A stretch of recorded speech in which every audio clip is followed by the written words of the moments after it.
O granito da Grande Pirâmide, se você deu uma olhada na famosa Câmara do Rei Seu, as paredes e o teto formam o forro. Todos os cômodos da Câmara do Rei são feitos com blocos gigantescos de granito. No interior da Grande Pirâmide, granito moldado tão perfeitamente que não deveria ter sido possível 4.000 anos atrás. A versão oficial diz que foi feito com cobre macio e areia molhada, mas o granito é uma das pedras mais duras na Terra. E as marcas deixadas naquela pedra não. As ferramentas que nos disseram que as fabricaram correspondem às mesmas. Acho que estamos olhando novamente para um caso perdido: tecnologia. E foi isso, Apocalipse Antigo, há 12.800 anos, que apagou isso dos bancos de memória da humanidade. Graham Hancock seguiu as marcas de corte em pedreiras, túmulos e selados, câmaras. E quem quer que tenha deixado essas marcas, não deixou mais nada para trás. A pedra que revira. O granito é uma das pedras mais duras da superfície. O planeta inteiro. Na escala que mede a dificuldade de o material é o granito, que fica a cerca de 6 até 7. Embora o diamante seja o material natural mais duro que existe, está em 10. A regra aqui é simples e não. Dobre-se para qualquer um. Para cortar algo, sua ferramenta precisa ser mais difícil do que aquilo que você está tentando fazer. Corta. Uma ferramenta mais macia não consegue esculpir uma superfície mais dura. Material. Portanto, arrastando uma lâmina de cobre macia. Atravessar granito duro é como tentar cortar uma rocha com uma ferramenta de madeira. Colher. Você vai desgastar sua colher até nada muito antes mesmo da rocha saber, você estava lá. Então, como uma civilização armada, principalmente, com ferramentas de cobre macio, é possível cortar, escavar e polir como espelho milhares de toneladas da pedra mais dura, na Terra, e alcançar uma chegada que mal conseguimos igualar. Hoje em dia, com todas as nossas máquinas modernas, essa é exatamente a questão. E a resposta oficial do livro didático para isso desmorona no exato momento em que alguém, na verdade, arregaçam as mangas e testa isso. A prova que deixou todo mundo constrangido. Após anos fazendo perguntas, os pesquisadores finalmente decidiram experimentar. Eles pegaram ferramentas de cobre e areia e começaram para perfurar granito sólido, maneira antiga, esperando plenamente provar que o método do livro didático funcionou exatamente. Molter, mas como qualquer um poderia esperar, eles fracassaram. Um experimento cuidadoso e bem documentado. Conseguiu reduzir cerca de 6 centímetros em a pedra por mais de 20 horas seguidas de trabalho árduo e contínuo diante do cobre. A ferramenta se desgastou completamente. Um pesquisador descreveu o todo, esforço doloroso com um único esmagamento. Palavra cômico. Se compararmos esse resultado com o que, supostamente essas mesmas ferramentas produzido, veremos o quão errado os livros didáticos são. Obeliscos pesando centenas de toneladas cortados, de pedaços individuais de rocha, caixas aterradas, espelhar a planura, 40.000 vasos de pedra com paredes tão finas quanto estas, como uma casca de ovo. O método que mal consegue arranhar alguns centímetros no granito em um dia inteiro. O método de produção de suor é exatamente o mesmo que o nosso. Os livros didáticos dão crédito a cada detalhe. Graham Hancock analisou atentamente essa lacuna, o desfiladeiro entre a história oficial e a própria pedra, e ele viu algo ali suficientemente amplo para conduzir um mundo inteiro perdido em linha reta através o homem com a fita métrica. Para ver o que Hancock viu, você precisa ir de volta a um inglês estranho que chegou no Egito em 1883, enquanto todos os outros estavam ocupados cavando para ouro, joias e múmias reais. Guilherme Flinders Petrie apareceu carregando fitas métricas, paquímetros e instrumentos de precisão. Instrumentos. Ele não se importava nem um pouco com tesouros. Ele se importava com números exatos, com medir as coisas corretamente. E isso, a obsessão, é exatamente o motivo pelo qual ele percebeu o que outros haviam errado. Os números que ele anotou me deixaram intrigado. Pessoas desde então. Entre os pedaços quebrados que restaram, atrás por antigos trabalhadores, Petrie descobriu algo que a maioria das pessoas não encontraria. Chutaram para o lado sem um segundo. Olhar. Testemunhos de perfuração. Esses são os restos de pedra que saem do meio de um buraco. Quando você perfura uma rocha sólida, o desperdício sucata a parte que ninguém usava, supostamente para guardar ou se importar. Para quase qualquer outra pessoa, eles pareciam puro entulho. Mas para o olhar treinado de Petrie, eles eram uma mensagem escrita em pedra, porque estavam esculpidos em sua superfície, sulcos espirais limpos e uniformes e contínuos serpenteando em torno do núcleo como a rosca de um parafuso.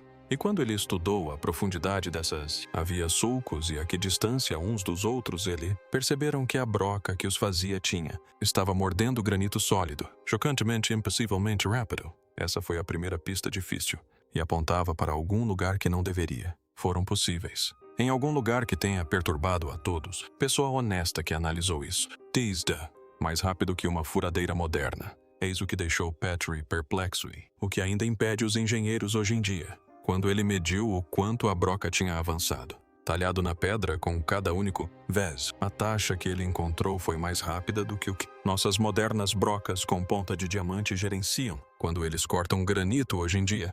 Para cortar assim, a ferramenta teria exigido uma enorme quantidade de força descendente. Segundo a própria estimativa de Petrie, mais de 2 toneladas de pressão constante empurrando diretamente para baixo, mantendo-se perfeitamente uniforme durante todo o processo. Uma única volta sem rachar o granito e sem destruir o ferramenta. Ele não conseguia entender como mãos antigas poderia possivelmente gerar esse tipo de força mantenha-a constante e manter suas ferramentas inteiras sob essa tensão.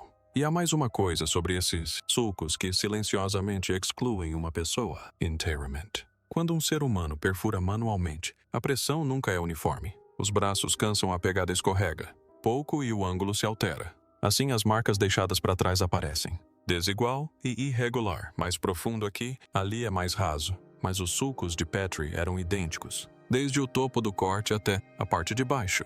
A mesma profundidade, o mesmo espaçamento e a mesma espiral perfeita volta após a virada. Isso não é sinal de um ser humano cansado. Brasso, essa é a marca de uma máquina funcionando a uma velocidade constante. Mas as amostras de perfuração foram apenas as primeiras, dos segredos que as pedras guardavam. 40 mil vasos impossíveis. Espalhados por museus ao redor do mundo, existem mais de 40 mil vasos de pedra no mundo, do Antigo Egito. Muitos deles são, com mais de 5 mil anos feito antes de pirâmides antes dos faraós, no passado profundo e sombrio daquele civilização, quando supostamente tinham o mais rudimentar ferramentas de todas. E esses vasos não deveriam existir. Eles são esculpidos em granito de quartzo derivado da diorita, é uma das pedras mais duras da Terra. Suas paredes têm por vezes apenas alguns milímetros de espessura finas o suficiente em alguns pontos para permitir a passagem da luz, e ainda assim perfeitamente uniformes em toda a volta do vaso. O interior é escavado por meio de aberturas tão estreitas que nenhuma ferramenta manual comum conseguiria entrar para realizar o trabalho. E as superfícies são polidas até ficarem lisas como vidro sem deixar qualquer marca de ferramenta. Quando máquinas modernas as escanearam, os resultados foram difíceis de acreditar. As duas metades de um mesmo vaso coincidiam lateralmente com uma precisão de menos de um fio de cabelo. Uma análise detalhada revelou que a forma inteira apresentava uma discrepância de menos de 15 microns.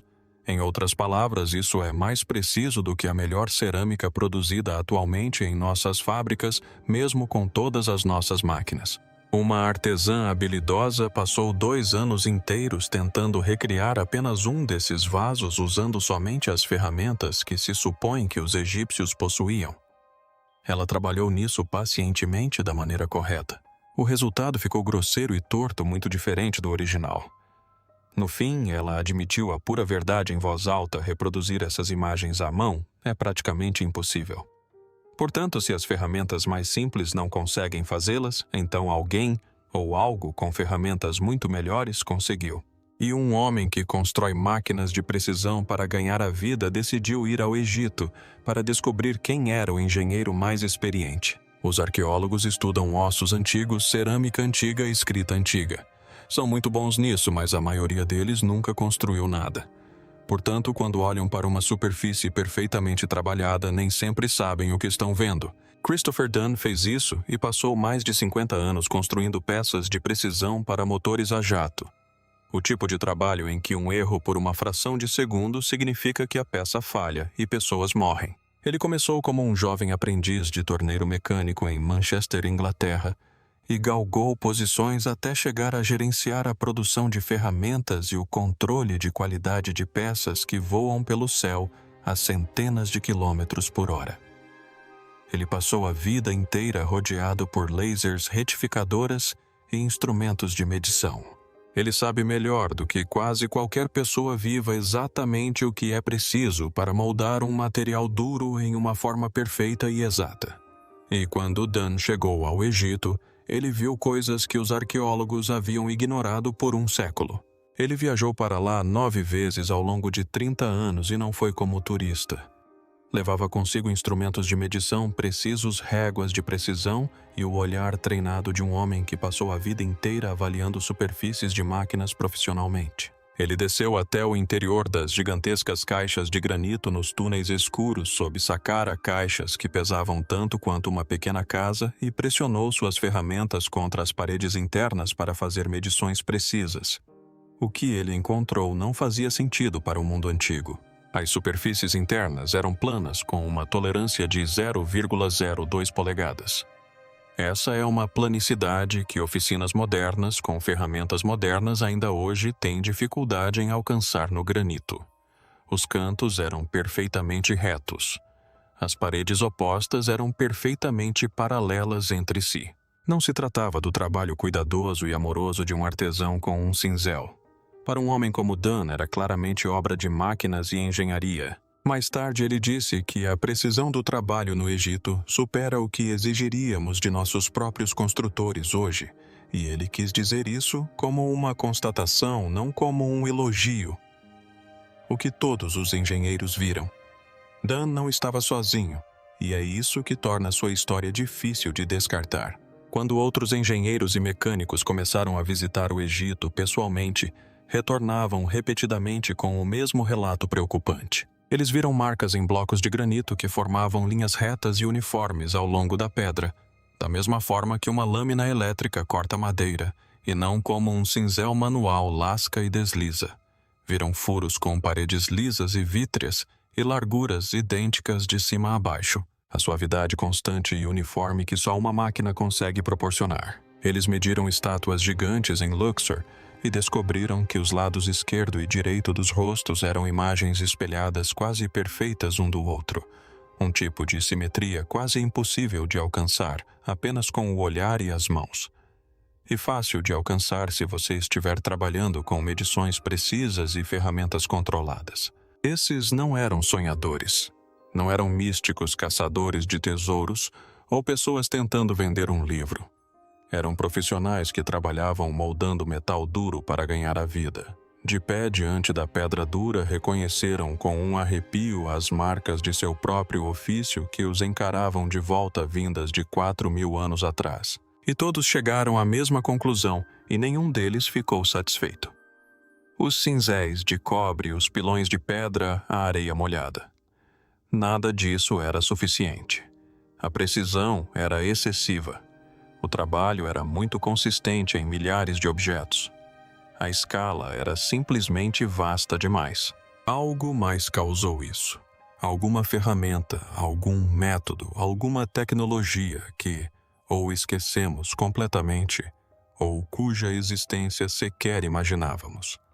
A questão não era mais se a versão oficial tinha alguma falha. A questão era qual a verdadeira profundidade daquele buraco e o que exatamente esperava no fundo dele. A pista estava escondida na linha do tempo. Eis o detalhe que vira todo o mistério de cabeça para baixo. Aprendemos desde pequenos que as habilidades melhoram com o tempo. As pessoas começam desajeitadas e vão melhorando aos poucos. Cada geração aprende com a anterior e avança um pouco mais. Assim, as construções em pedra egípcias mais antigas deveriam ser as mais rústicas e simples, e as mais recentes as mais refinadas e sofisticadas. É assim que o aprendizado deve funcionar. No Egito, a correnteza corre ao contrário. A Grande Pirâmide de Gizé é um dos primeiros monumentos verdadeiramente grandiosos. É também de longe a estrutura mais precisa, mais maciça e mais perfeitamente construída de todo o Egito. Nada que veio depois dela jamais se igualou a ela. As pirâmides construídas pelas gerações posteriores àquelas que supostamente herdaram séculos de prática e aprimoramento são visivelmente menores, mais rústicas e muito mais propensas a desmoronar. Algumas delas mal se mantêm de pé hoje em dia. Pare e reflita sobre o que isso significa. Se os egípcios tivessem aprendido gradualmente a fazer isso, aprimorando-se a cada tentativa, então sua maior conquista deveria ter surgido perto do fim, como o resultado máximo de todo esse aprendizado. Em vez disso, sua maior conquista ocorreu logo no início. E então, século após século, a qualidade foi piorando silenciosamente. Não é assim que se aprende. As curvas de aprendizado sobem. Esta desce. E só existe um tipo de história que se encaixa numa curva que começa no topo e cai. Essa não é a história de inventar algo, mas sim a história de herdar algo e aos poucos esquecê-lo. Então, de onde uma civilização herda a tecnologia perfeita senão de si mesma? Essa é a pergunta que Graham Hancock passou 30 anos tentando responder ao redor do mundo. E a resposta dele é a parte que deixa os acadêmicos tradicionais absolutamente furiosos. A civilização antes da civilização. É aqui que Graham Hancock faz sua afirmação mais ousada. E a seu favor, ele é cuidadoso na forma como a faz. Ele não diz saber qual era a ferramenta. Admite abertamente que as máquinas, se é que alguma vez existiram, já não existem há muito tempo. E as instruções, se é que alguma vez foram escritas, não sobreviveram aos milhares de anos que se passaram. O que ele diz é mais específico e mais difícil de refutar. As marcas na pedra são reais. Elas apontam para algo que nos recusamos a encarar honestamente. E a leitura honesta delas rompe com a cronologia que nos foi ensinada. Sua resposta é esta: os egípcios não inventaram essa precisão. Eles a herdaram.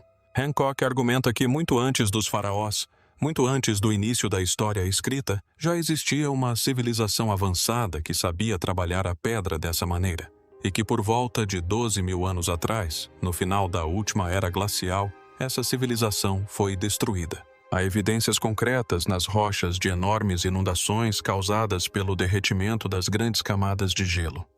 O nível do mar subiu tão rápido que engoliu litorais inteiros e afundou tudo o que foi construído ao longo deles, justamente onde as pessoas costumam construir.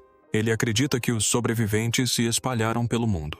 Levaram consigo fragmentos do que um dia conheceram para lugares como Egito, Turquia e América do Sul, e entregaram esses fragmentos às pessoas que já viviam nesses locais. Assim, a precisão no granito pode não ser uma conquista dos egípcios, pode ser uma herança, um dom parcialmente compreendido transmitido por alguém muito mais antigo, cujo nome e cuja história foram completamente apagados. E é por isso, diz Hancock, que a obra mais antiga é a mais refinada. Ela está mais próxima da fonte. Os egípcios não estavam aprimorando essa habilidade. Eles estavam regredindo, copiando algo que já não conseguiam compreender completamente. A situação piora um pouco a cada século que passa, à medida que a memória se desvanece. Para os arqueólogos tradicionais, essa ideia beira a loucura, e eles a rejeitam completamente. Mas Hancock continua apontando para o mesmo fato incontestável: o trabalho não melhora com o tempo. Ele piora, e ninguém que defende a versão oficial jamais explicou de fato o porquê. A prova está na pedra. Então, depois de tudo isso, qual é a prova que Hancock insiste em apresentar? Não é uma máquina enterrada. Não é um pergaminho secreto escondido em um cofre. É algo mais simples e muito mais difícil de contestar do que qualquer uma dessas opções. É a própria pedra. Os núcleos de perfuração com seus sulcos espirais impossíveis. Os 40.000 vasos são perfeitos demais para serem copiados à mão. Mesmo depois de 2 anos de tentativas, a Grande Pirâmide permanece como a obra mais refinada de todo o Egito desde o início. Quando, segundo todas as regras de aprendizado, deveria ter sido a mais rudimentar. Nada disso é uma teoria inventada por alguém. Tudo isso é físico mensurável e está presente em museus, túmulos e pedreiras neste exato momento. Qualquer pessoa que desejar pode ir lá e medir com uma régua. E essa é a armadilha da qual a versão oficial não consegue escapar. Pode-se discutir o dia e a noite inteira sobre quem fez essas marcas, como e por quê. O que você simplesmente não pode fazer é argumentar que as marcas não existem. As ferramentas mais simples não conseguem reproduzi-las. Qualquer pessoa pode testar isso e já foi feito e as ferramentas falharam. A explicação oficial não consegue explicá-las completamente. E aqui está o que deveria incomodar a todos. Quanto mais engenheiros altamente qualificados examinam essa pedra, pior fica a velha e confortável história em vez de melhorá-la.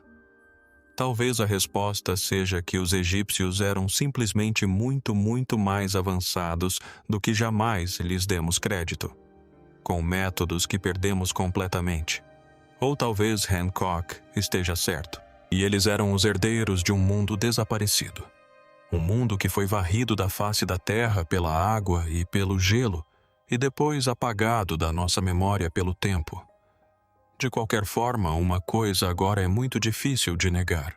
A versão que nos ensinaram na escola de cobre, areia e paciência, e nada mais simplesmente não resiste ao contato com a pedra. Se as obras mais antigas são as mais refinadas e as ferramentas mais simples não conseguem explicá-las, então, quem realmente ensinou os antigos egípcios a cortar granito? Diga-nos honestamente o que você acredita nos comentários, porque seja qual for a resposta, a prova está gravada em pedra e não vai desaparecer.